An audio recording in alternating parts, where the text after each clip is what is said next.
Hello' guys, আপোনালোকে নিজৰ বাবে অথবা ল'ৰা ছোৱালীৰ বাবে কাষ্ট চাৰ্টিফিকেট এপ্লাই কৰিম বুলি যদি ভাবি আছে তেনেহ'লে এই ভিডিঅ'টো সম্পূৰ্ণ চোৱাৰ পিছত ঘৰতে বহি আপোনাৰ স্মাৰ্টফোনৰ পৰাই হওক বা লেপটপৰ পৰাই হওক আপোনালোকে ঘৰতে বহি এপ্লাই কৰিব পাৰিব। গতিকে পলম নকৰি আকৌ এটা ইনফৰ্মেটিভ ভিডিঅ'লৈ আৰম্ভ কৰোঁ। প্ৰথমতে যিকোনো এটা ব্ৰাউজাৰ অ'পেন কৰি ল'ব। তাৰপিছত গুগলত চাৰ্চ কৰিব লাগিব সেৱা সেতু আৰু প্ৰথম য'ত সেৱা সেতুৰ লিংক আছে তাত ক্লিক কৰিব। কিবা নটিফিকেশ্যন থাকিলে এনেদৰে পপআপ এটা আহিব পাৰে। লগ ইনত ক্লিক কৰিব। যদি ৰেজিষ্টাৰ কৰা নাই কৰি ল'ব। মোবাইল নম্বৰ আৰু পাছৱৰ্ড দি মই লগ ইন কৰি ল'লোঁ। ওপৰৰ ফালে য'ত চাৰ্চ অপশ্যন আছে তাত ইছুৱেঞ্চ অফ কাষ্ট চাৰ্টিফিকেট বুলি লিখি চাৰ্চ কৰিব। এপ্লাইত ক্লিক কৰিব।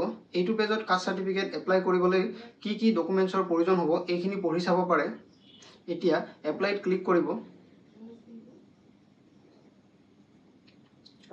এতিয়া কাষ্ট চাৰ্টিফিকেটৰ এই ফৰ্মটো শুদ্ধকৈ ফিল আপ কৰিব লাগিব।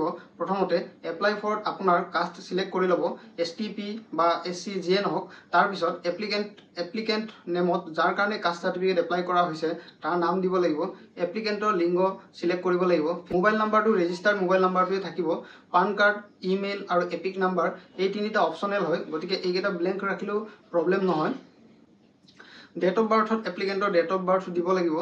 কাষ্ট ট্ৰাইব কমিউনিটিত আপুনি যিটো সম্প্ৰদায়ৰ হয় এইটো, অৰ্থাৎ মই মিচিং কমিউনিটিৰ, গতিকে মিৰি চিলেক্ট কৰিলোঁ আৰু চাবকাষ্ট যদি আছে চিলেক্ট কৰি ল'ব। আপোনাৰ এড্ৰেছ শুদ্ধকৈ ফিল আপ কৰি ছেভ এণ্ড নেক্সটত ক্লিক কৰিব। আৰ ইউ চিয়ৰত অ'কে ক্লিক কৰিব। এতিয়া ডকুমেণ্টছ আপলোড কৰা পেজটো অ'পেন হ'ব। প্ৰথমতে এপ্লিকেণ্টৰ ফটো আপলোড কৰিব লাগিব। এড্ৰেছ প্ৰুফ আৰু এইজ প্ৰুফৰ কাৰণে আধাৰ কাৰ্ড চিলেক্ট কৰি দুইটাতে আধাৰ কাৰ্ড আপলোড কৰিলোঁ। কাষ্ট চাৰ্টিফিকেট অফ ফাদাৰত এপ্লিকেণ্টৰ দেউতাকৰ কাষ্ট চাৰ্টিফিকেট আপলোড কৰিব লাগিব। যদি এপ্লিকেণ্টৰ দেউতাকৰ কাষ্ট চাৰ্টিফিকেট নাথাকে তেতিয়াহ'লে ৰাজ্য চৰকাৰৰ কাষ্ট চাৰ্টিফিকেট প্ৰভাইড কৰা অথৰিটিৰ পৰা ৰিকমেণ্ডেশ্যন চাৰ্টিফিকেট আপলোড কৰিব লাগিব। একেবাৰে লাষ্ট অপশ্যনটো নিউ এপ্লিকেণ্টৰ বাবে নহয়। এতিয়া ছাবমিটত ক্লিক কৰিব। আপোনাৰ ফৰ্মৰ এটা ৰিভিউ আহিব।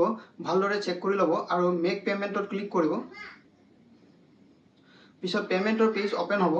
GRN নাম্বাৰটো নোট বা ফটো মাৰি থ'ব। টাৰ্মছ এণ্ড কণ্ডিশ্যনত টিক কৰি কণ্টিনিউত ক্লিক কৰিব। ইয়াৰ যিকোনো এটা অপশ্যন চিলেক্ট কৰি ল'ব। মই কৰিছোঁ পে' থ্ৰু UPI আৰু QR ক'ড অ'পেন হোৱাৰ পিছত স্কেন কৰি পে' কৰিলোঁ। অট'মেটিক লগ আউট হ'লে আকৌ লগ ইন কৰি আপোনাৰ এপ্লিকেশ্যনটো বিচাৰি গেট পে'মেণ্ট একনলেজমেণ্টত ক্লিক কৰি পে'মেণ্ট ৰিচিপ্ট ডাউনলোড কৰিব পাৰিব।